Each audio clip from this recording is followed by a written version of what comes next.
परिस्थितियों को देखते हुए, राजनीतिक परिस्थितियों को देखते हुए एक बार फिर जब हम ये कहें क्या न्याय का राज हो, और न्याय के राज के साथ साथ अगर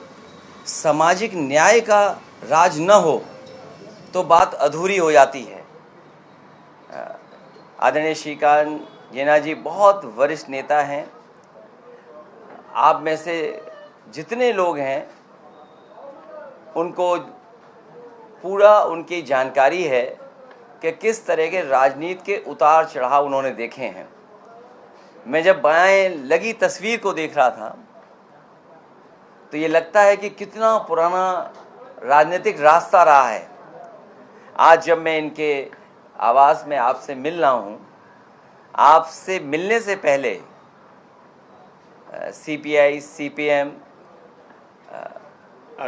आरजेडी, एनसीपी के और समाजवादी पार्टी के हमारे प्रदेश के अध्यक्ष और उन दलों के वरिष्ठ पदाधिकारी मुझसे मिले। सबकी इच्छा यही है कि इंडिया गठबंधन और जो इंडिया गठबंधन का रास्ता है, जो हमारा पहले दिन संकल्प था, उस संकल्प को और मजबूत किया जाए। और इधर हम देखते हैं कि कभी हम लोग कांग्रेस पार्टी से लड़ते थे कास्ट सेंसस को लेकर के। मुझे याद है वो दिन जब लोकसभा में नेताजी आदरणीय लालू प्रसाद यादव जी, शरद यादव जी और उनके साथ साथ देश के तमाम बड़े बड़े नेता, दक्षिण भारत के और पूरे देश के नेता ये चाहते थे कास्ट सेंसस हो। उस समय जो भी कुछ रहा हो, जिन परिस्थितियों में नहीं हुआ, मुझे खुशी है इस बात की कि आज कांग्रेस पार्टी उस बात को स्वीकार कर रही है कि कास्ट सेंसस होना चाहिए और कास्ट सेंसस के बिना सामाजिक न्याय का मिलना संभव नहीं है। उत्तर प्रदेश में क्योंकि सबसे बड़ी लड़ाई थी पिछले चुनाव में,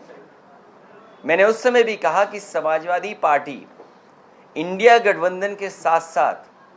हमारी पीडीए की रणनीति है। और ये पीडीए की रणनीति जो है पिछड़े, दलित, आदिवासी भाई, हमारे अल्पसंख्यक भाई, आदि आबादी, इन सबको साथ लेकर के जो पीड़ित है, जो दुखी है, जिसको न्याय नहीं मिल पा रहा है, हम उसको साथ लेकर के चलेंगे। और इस देश के लोकतंत्र को बचाने के लिए, इस देश का बाबा साहब भीमराव अम्बेडकर जी का संविधान दिया, उस संविधान को बचाने के लिए, उस संविधान से हमें जो मौलिक अधिकार मिलते हैं उन अधिकारों को बचाने के लिए, जिस तरीके से भारतीय जनता पार्टी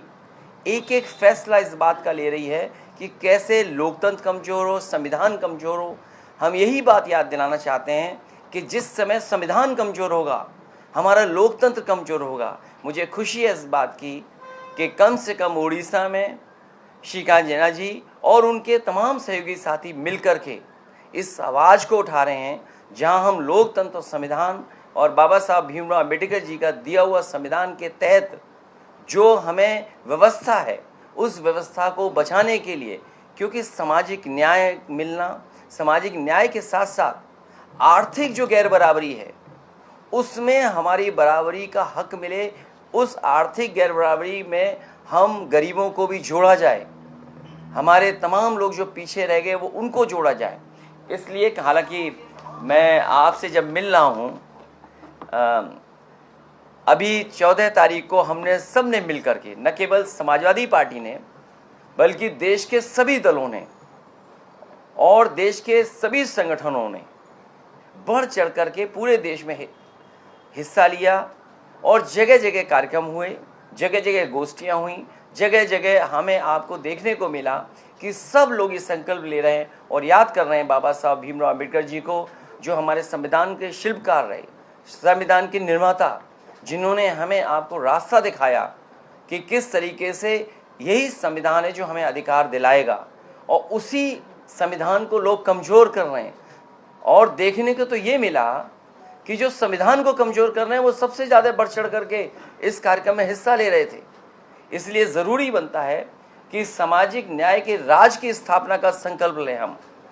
क्योंकि सामाजिक न्याय के राज के बिना हम अपने गरीबों को, हम अपने आदिवासी भाइयों को, हम अपने छूटे हुए लोग जो हैं,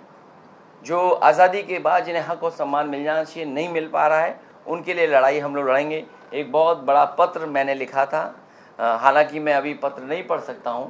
लेकिन मैं अपने साथियों से कहूँगा कि सभी को इसकी कॉपी दे दिया है, जिससे कि हम लोग क्या संदेश देना चाहते हैं वो कम से कम इसके माध्यम से चीज़ें पहुँचें। क्योंकि सामाजिक न्याय और होना उसका आर्थिक गैरबराबरी बनी रहे तो शायद संभव नहीं है। लड़ाई बड़ी है, लेकिन मुझे उम्मीद है कि उत्तर प्रदेश की जनता को हम लोग जगाने में कामयाब हो गए हैं। यहाँ हमें आज चाय के साथ साथ जो मीठा खाने को मिला है और उसके साथ साथ इन्हें दलों के मिलने का मौका मिला, मुझे उम्मीद और बढ़ गई है कि जब शिका जिला जैसे लोग साथ आ रहे हैं तो इस लड़ाई को हम सब मिल करके लड़ेंगे। हालांकि उड़ीसा में कोई मेरा पहली यात्रा नहीं है। सबसे पहले मैं आया था जब नंदन कानन का, जिसमें टाइगर्स की जान चली गई थी, उस जेपीसी का मैं मेंबर था।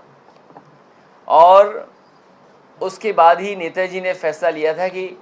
हम लोगों ने राय दी नेताजी को, नेताजी ने फैसला लिया कि लायन सफारी इटावा में बनेगी, और उसका परिणाम ये हुआ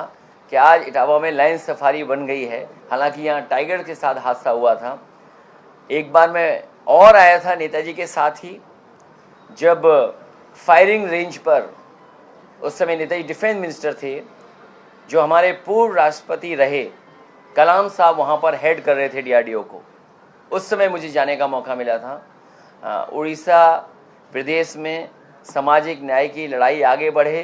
क्योंकि पिछड़ों के साथ जो भेदभाव हो रहा है, पिछड़ों के साथ जो अन्याय हो रहा है, वो कल्पना नहीं की जा सकती है। हम लोग तो उत्तर प्रदेश में देख रहे हैं किस तरीके से भेदभाव है हर इंस्टीट्यूशन में। कहने को ये पिछड़ों के साथ देना चाहते हैं, अपने नकली सर्टिफिकेट भी बना के लाए बीजेपी के लोग, लेकिन सच्चाई में उन्हें हक नहीं दे रहे हैं। उड़ीसा में भी शिक्षा में या रोजगार में जो हक उन्हें पिछड़ों को मिलना चाहिए वो नहीं मिल पा रहा है। हमें उम्मीद है हम लोगों के बीच में जाएंगे, जगाएंगे और उनको साथ लाने का काम करेंगे।